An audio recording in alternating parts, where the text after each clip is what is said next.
Hey, AP Music Theory children, Mr. here. Gosh, I bet you thought I forgot that this isn't true. I've been actually working really hard getting the orchestra material to work on, and this is modified. So I could take the orchestra first. As of last weekend, I was putting together a PowerPoint that I wanted to be slow and short, but to make it kind of feel. Hope that's all right. You guys a lot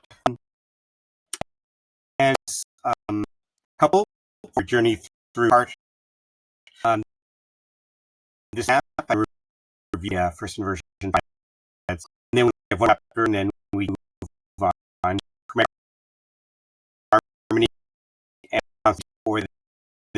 I'm trying out exactly what they're going to cover. And I'm not I through the class we through March, so we need to be, but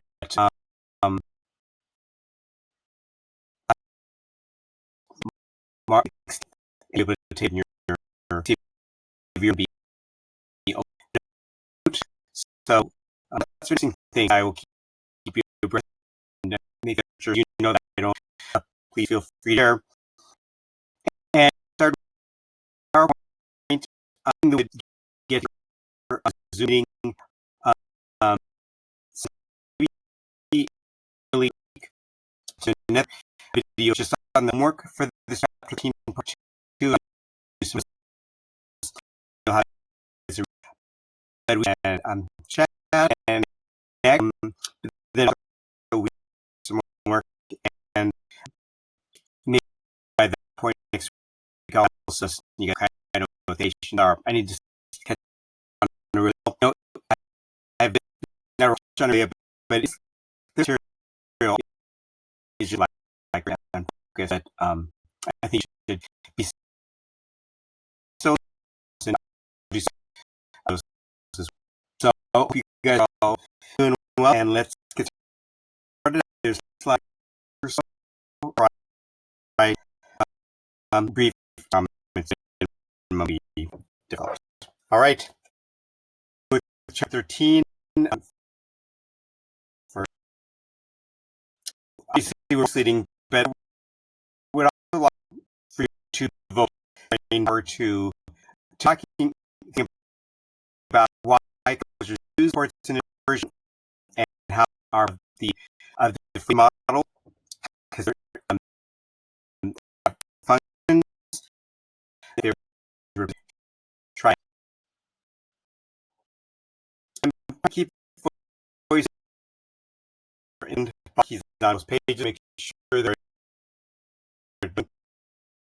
not rules, they are rules, but they're there to this sound for 17th century 4-part choral crowd writing, the best on can produce, and waiting, leading gestures, like egregious errors or more than we are working through special versions. And so, and if I are or like a area, what usually does if it's a 1/6 or if it's kind of getting into the meat of what these chords in inversion fill with the and working on our voice leading introduce voice leading and voices really delved into reposition triad, and now of course we're doing inversion. Why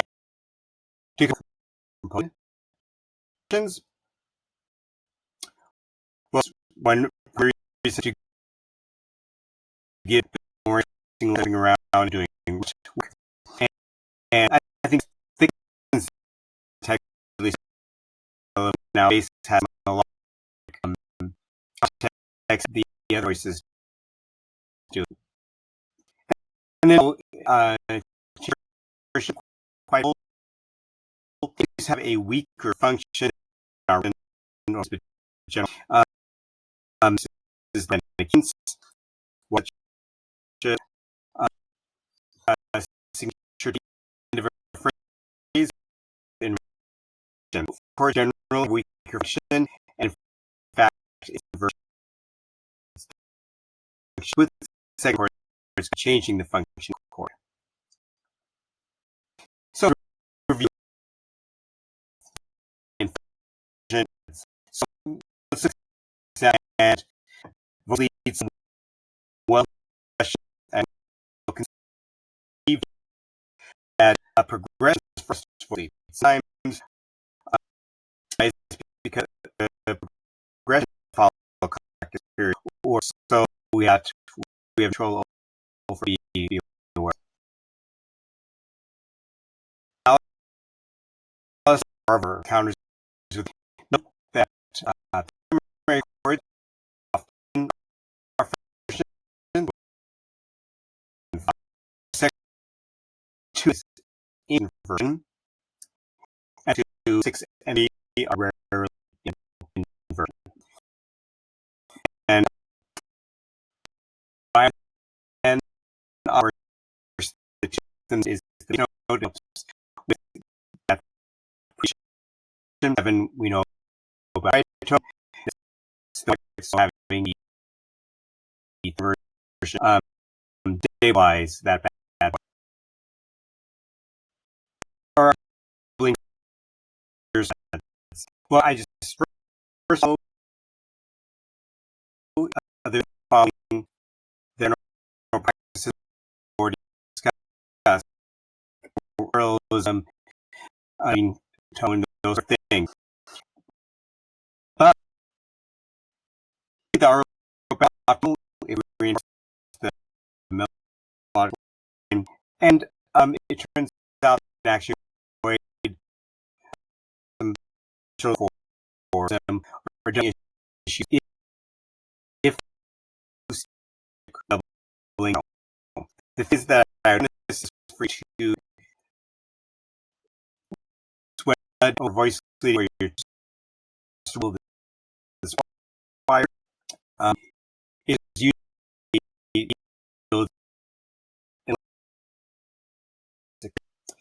so examples, and I talk about the doubling because the doubling is inversion chords actually theorists believe you should be doubling one either be doubling remember the chord the fifth the I think definitely possible generally is the easiest way. Also a second layer beyond news for doing analysis inversion they are recipient or is it elaborating another role and elaborating another generally if it's a chord like that we can build it like we do with the chord first second inverse it helps you with harmonization with that as well. This there's makes a big deal about each member. Okay, that's a work because when he soprano and yield to result this move going in and out 5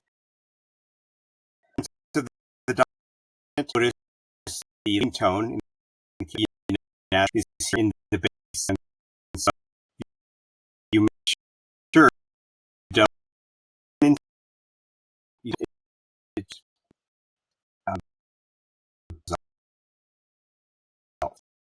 I was sort of some level of analysis as an example. This is not helpful for it. Are we the predominant area?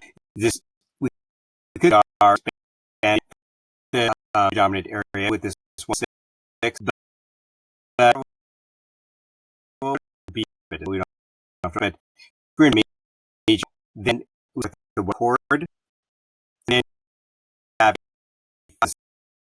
some chord in first inversion, the chord be flat major, and to find a little say function here, the because F chord and 5 of that is C major chord first inversion. Now start say resolutively expanding like area. I having motion, even though it's going from the one to and the second chord, they usually the so we make a longer dominant or here is motion contrarily, and then in the that's my here example 6 1 4 to the fifth. We're doubling soprano this in this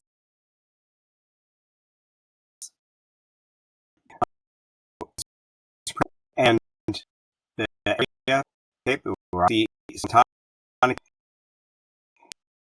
motion and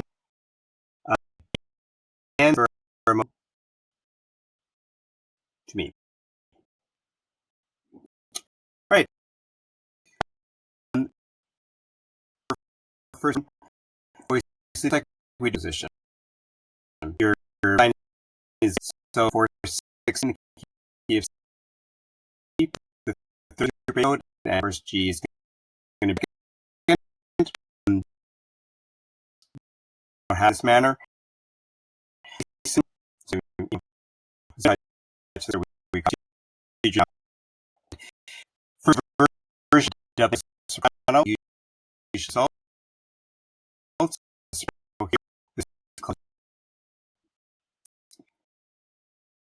and G the first 6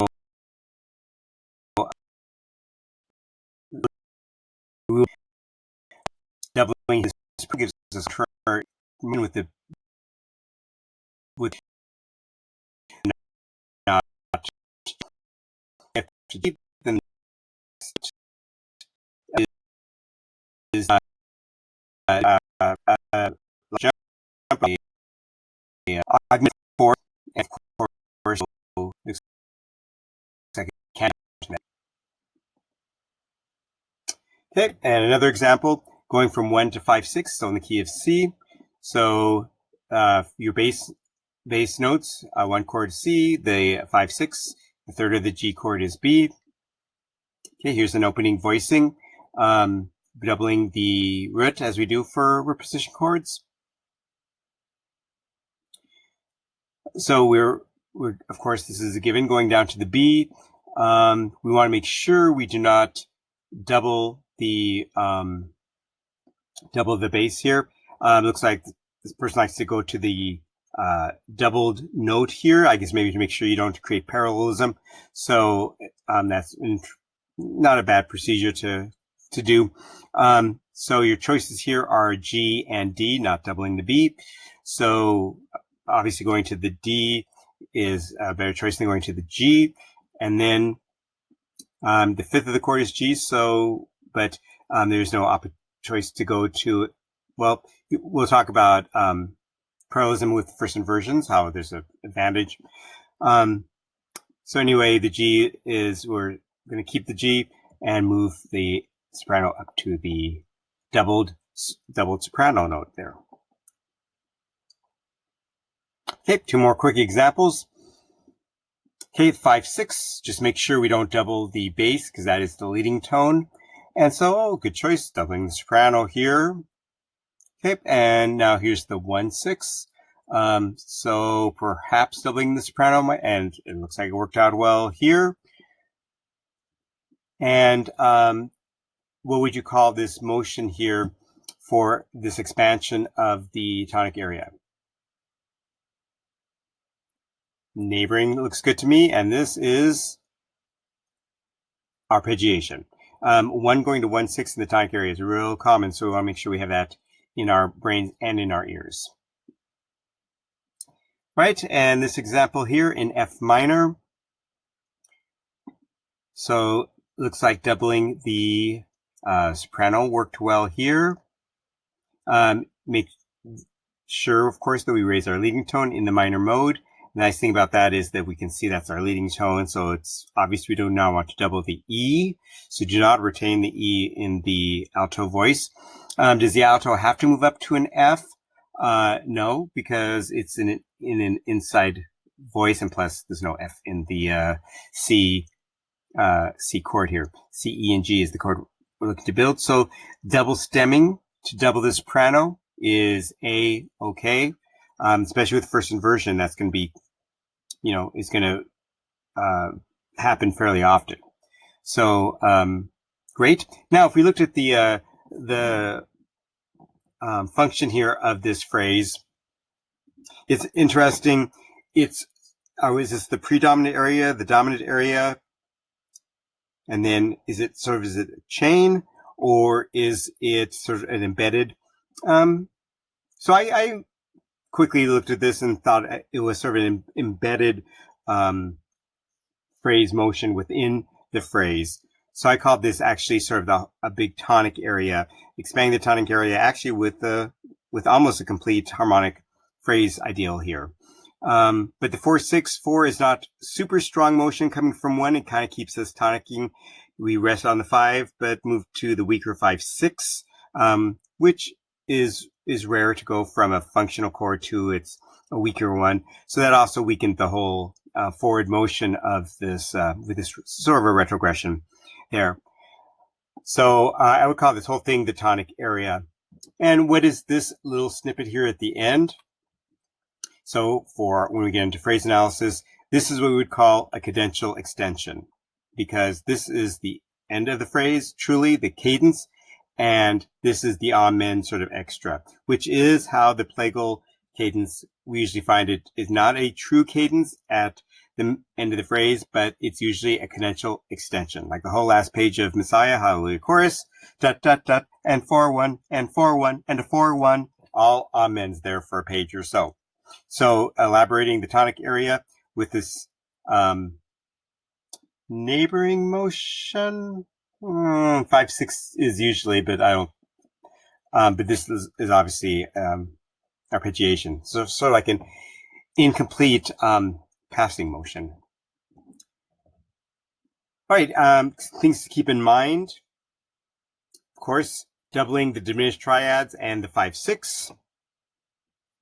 So when we have the 7 chord and the 2 chord in minor, we're going to usually double the third of the chord, which is going to be the bass note, as in this example here. Move down here. So doubling the bass note for diminished chords, and the reason is because, yes, that's right, good job, because the other chord members make up the diminished fifth, and so the third is going to be the most consonant of the pitches. And then, of course, as we've already discussed, be very careful with 5/6. You do not double that bass. A little bit on parallelism. If we think of our first inversion chords as 6/3 chords, we have no fifth present. So reposition chords can be quite challenging to voice lead because of the presence of a doubled root and then a fifth, and so your chances for parallelism can be quite strong. So with the 6/3s, we won't have any fifths or to worry about. But when we do have first inversion chords in succession, then we need to be careful. And that's going to be because of the doubled, whatever the double pitch is, be it the soprano, whatever pitch that is doubled. If we double that note in the next first inversion, then we have the 6-3 parallel 6-3 motion, and which is fine unless you do your doubling in the same voice part.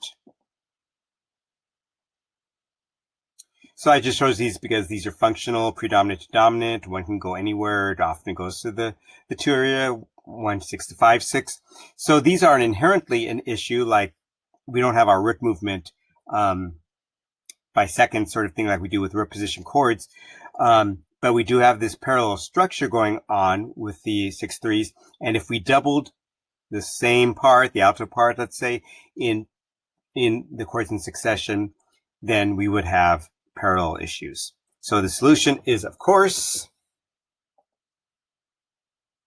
to double the soprano for one note and then double the bass for the other. It doesn't matter which one you start with.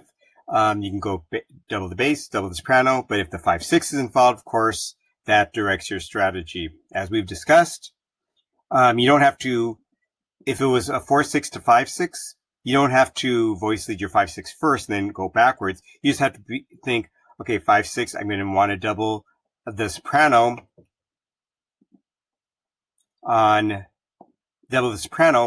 for sure on the 5-6, so I better double the bass on this note. In this example here, the 5-6 comes first, and so doubling the soprano, doubling the bass, doubling the soprano, doubling the bass.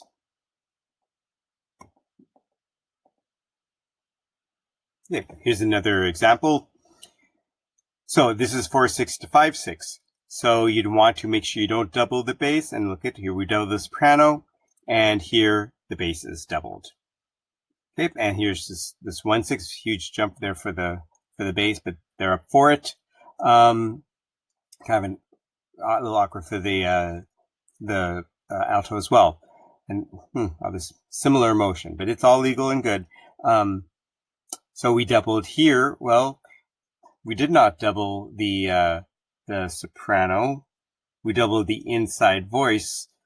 I wonder if it would have been stronger to maintain the D and just go D, D, and then up to the E flat. I mean, we're getting possibly into some spacing issues, but I don't know, these big jumps are a problem. I think doubling the soprano would have been perhaps maybe better in that case.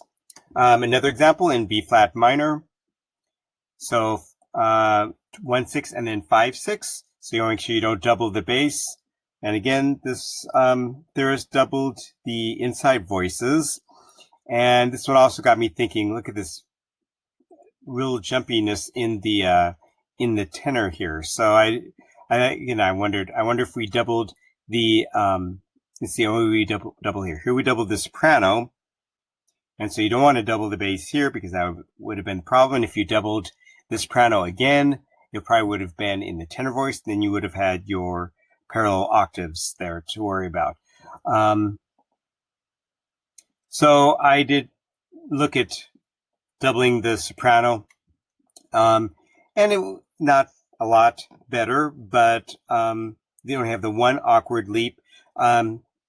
Did not really care for this diminished fourth here, but it goes in the opposite direction immediately, so that's fairly doable. So I like this a little bit better, I think. Doubling the soprano, but it's not much better than what we originally saw.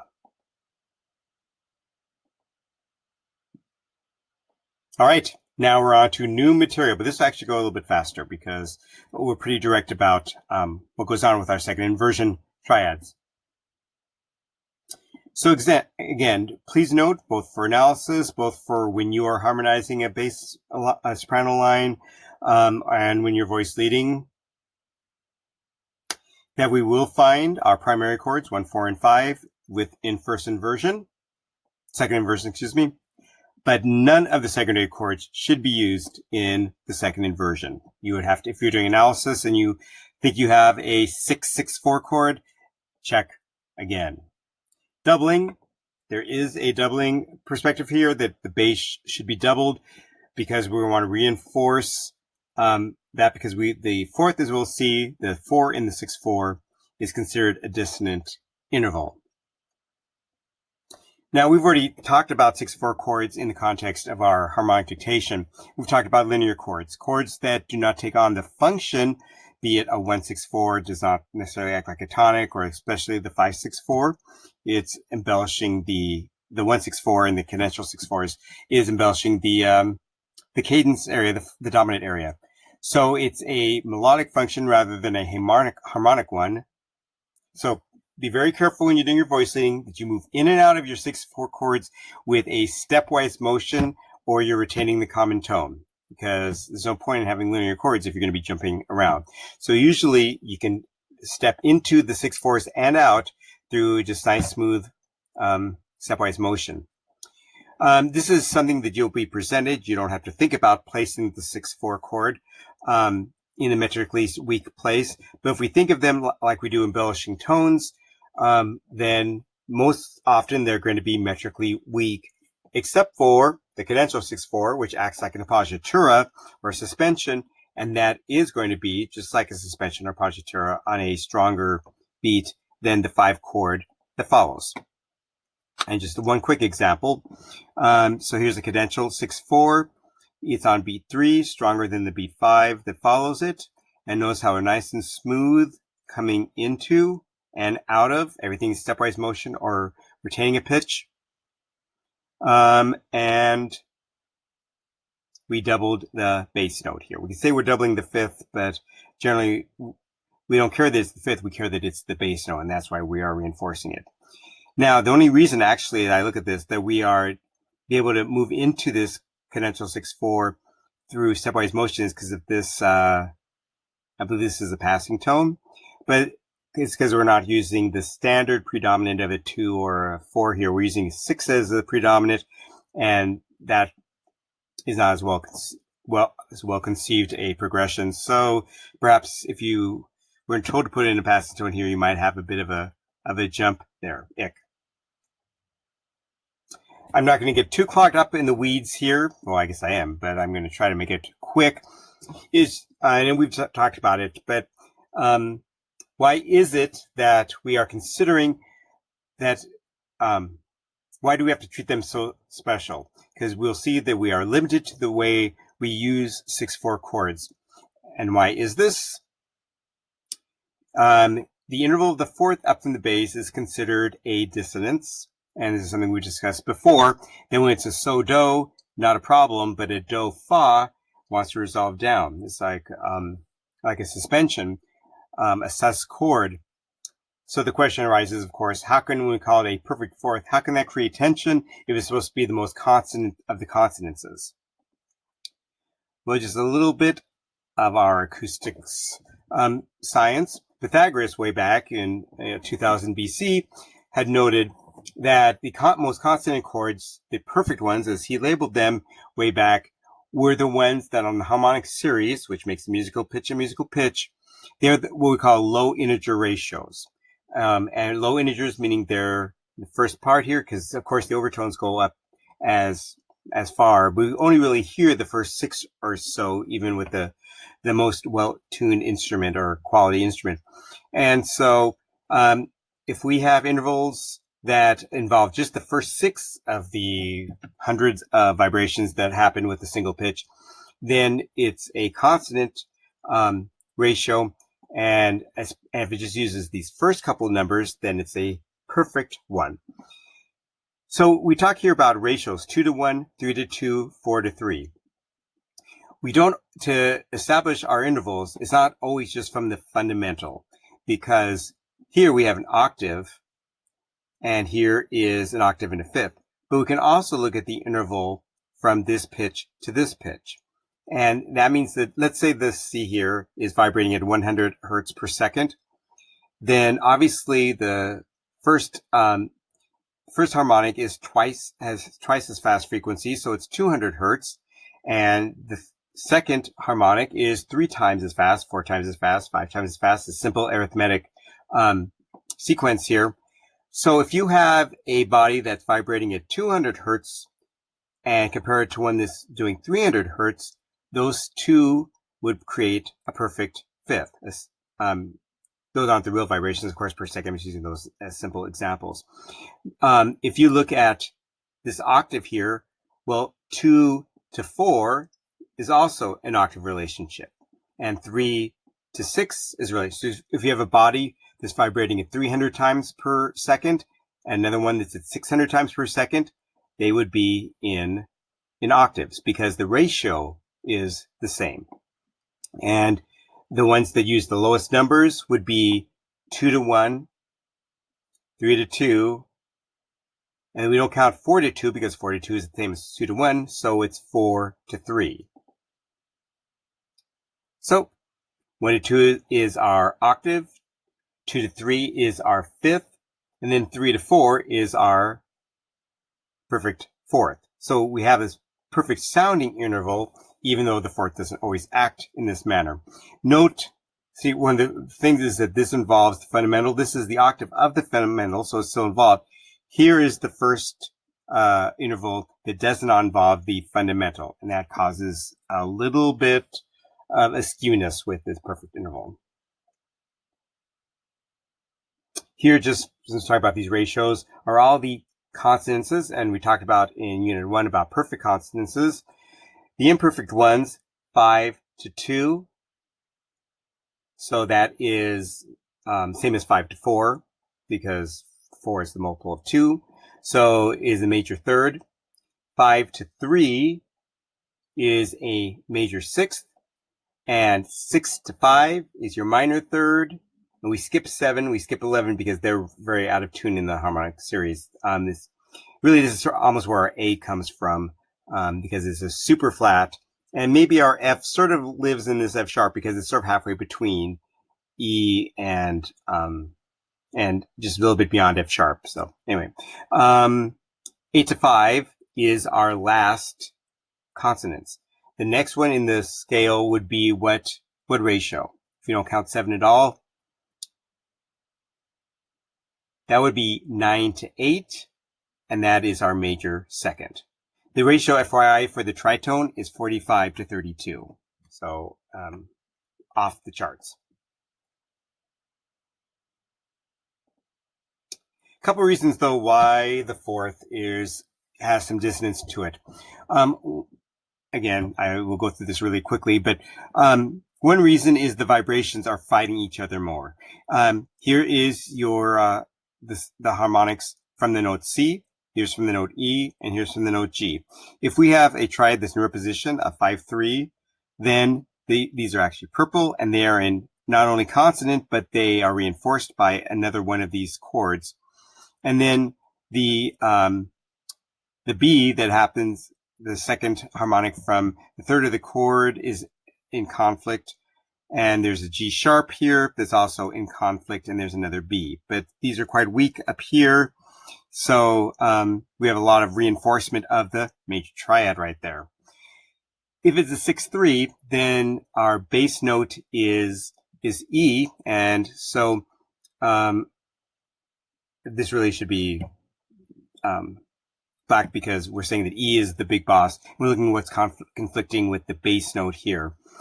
When we get to the 6-4, not only do we have only one reinforcement, which is the G, but we have a lot of conflicts in these lower harmonics. So there's the dissonance is in there, and because the most reinforced note is the G, then that is why our ears are really thinking that it has sort of a dominant type function to it, and hearing it as the inverse of the perfect fifth, not really as the perfect fourth, when that's so do, which is the only way we like the perfect fourth. So we'll just say that 6/4 creates a perfect instability. All right, because they are so unstable that traditionally they've only been used in 4 different ways. You'll have some questions on upcoming quizzes about what are the 4 ways. There's often on the AP test, like multiple choice, will say which one of these is not the proper use of a 6/4 chord. So you do need to know this. But for voice leading, you just voice lead what you are told to do. So, but where this really comes up is going to be free response number 7, which is harmonizing a melodic line, not using 6/4 chords willy-nilly. You'll try and create some variety as you're harmonizing the notes, and you think, oh, I'll do a 6/4 chord to harmonize this D, and that's a problem unless you are knowing for sure that you are using it in one of the prescribed fashions. Cadential 6/4, the passing 6/4, the pedal, also known as the neighboring, also known as the stationary, and the arpeggiated 6/4. If we relate these to the embellishing tones that have similar names, that tells us how the note is approached, how it's departed, and its metric placement. Meaning the cadential 6/4 is going to be on a strong beat, and it's going to be going, if the notes change, they're going to be going down just like in appoggiatura. Passing tones, in by step, out by step, weak metric placement. Pedal tones, in by step, the bass will be staying the same, but neighboring, it gets its name because you'll see the motion of the upper voices are up and down, just like neighboring tones. And arpeggio is kind of dumb. We'll rarely speak of it. Oh, box all over the place to explain. Here is, so just again, let's look quickly at the voice leading for this cadential 6/4. First of all, it's on a stronger beat than the 5 dominant that follows it. At the end of the cadence, we are stepping into it all by stepwise motion, and the bass is indeed doubled. In here, a little interruptus after for this non-chord tone for the vocal line, but anyways, we've stepping in actually chromatically, but even if it was not from the chromatic tones, but from the diatonic tones, I guess we need this for this nice smooth stepwise in. And is the F doubled? It is tripled, yes. And we're stepping out of it. The octave jumps here, don't count, that counts as smooth, same pitch. Nice and smooth in and out. All right, here's our passing 6/4. For harmonic purposes, harmonic notation, note the bass notes. Again, the 6/4s happen with the primary triads. So C, D, E, and everything, we're doubling the bass note here. And notice we have repeated note there, and step, down, and up. Okay, and here's the passing 6/4. The passing 6/4 always connects a note and the first inversion. Either it could be a 1/6 going to 1, or in this case, the upward motion. Here it is also upward motion, connecting the 4 and the 4/6. And so, of course, we have the passing motion in the bass. Here's our doubled bass right there, and the other notes are either retained or in and out by step. I don't know if I've ever seen a 5 would be a 4/6/4 to 5/6. I would guess it would be possible. Maybe I haven't, I just don't remember. It was not memorable, I suppose.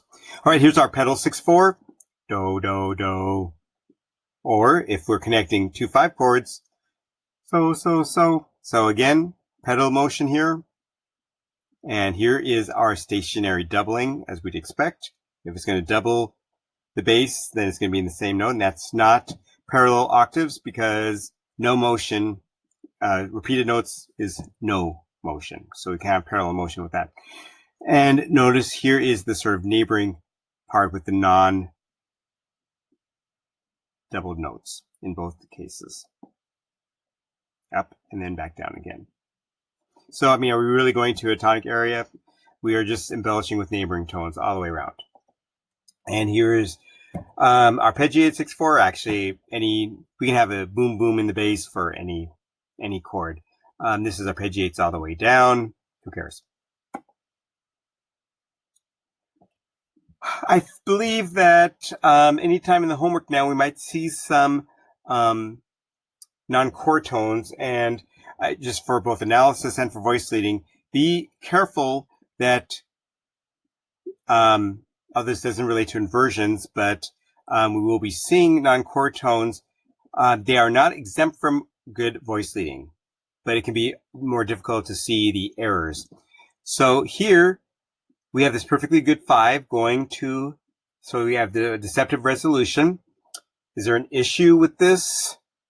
With the that would have to be in C major, the leading tone in the soprano. So leading tone is not in the soprano, so we can do our standard doubling of the root here of the sixth chord.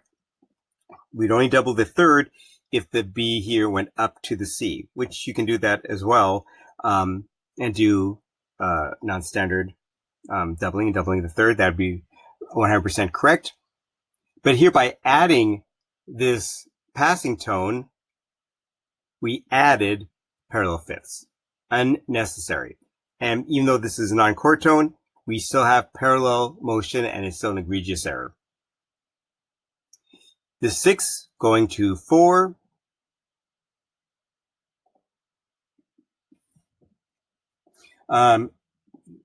We would have movement by thirds. We could retain 2 pitches, C to C and the A to the A. But instead, we decided to throw in this upper neighbor. And by doing that and throwing in a passing tone, we created more. We didn't. You didn't. I didn't. But this example shows the egregious error of adding non-embellishing tones willy, comma, nilly. All right, this is just a fun summary chart, I thought. I think it's fun. Although, if you take the time to look at this, double is well, except in minor. I mean, I just have not heard of these rules, and they seem like a lot of work to me. And you're just fine to do what I say, which is just double your soprano unless it's a 5/6, and then you want to, well, then you still want to double the soprano, but be careful if it's in succession. Okay, and here's a nice little statement of the 6/4s, and notice don't even, willy-nilly. Don't even talk about the arpeggiated. All right, that is it. But I did include some aural skills in this. How I suggest you treat this is, here's the total. 2 of these are cadential 6/4, 3 are passing, 2 are pedal, 2 are arpeggiated, and 2 of them have both a pedal and a cadential. Think about where these would happen in the phrase. They're going to be embellishing the tonic area unless they're embellishing the dominant area. And I would go through and until you have these correct numbers, I would keep on listening until you get that mastered. But you can go number 10.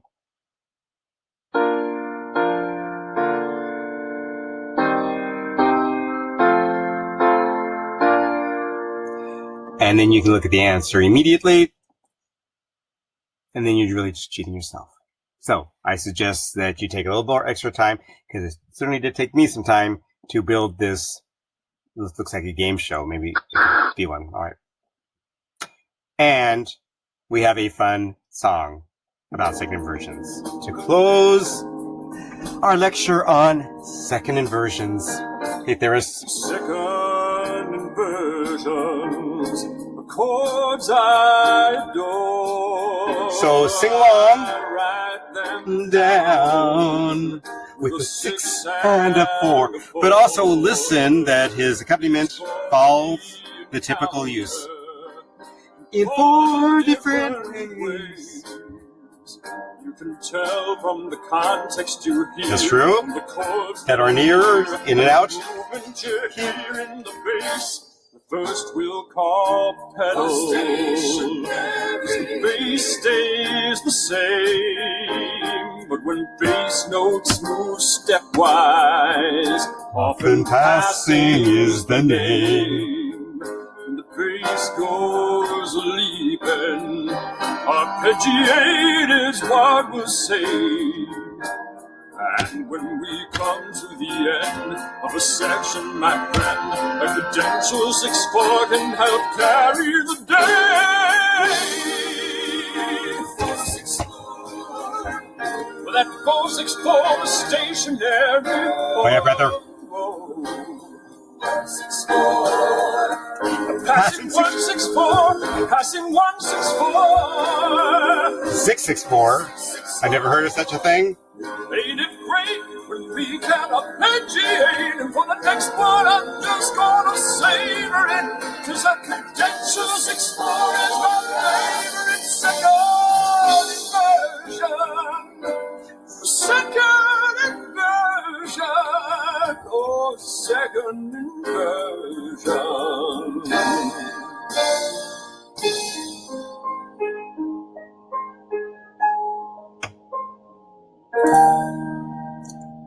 and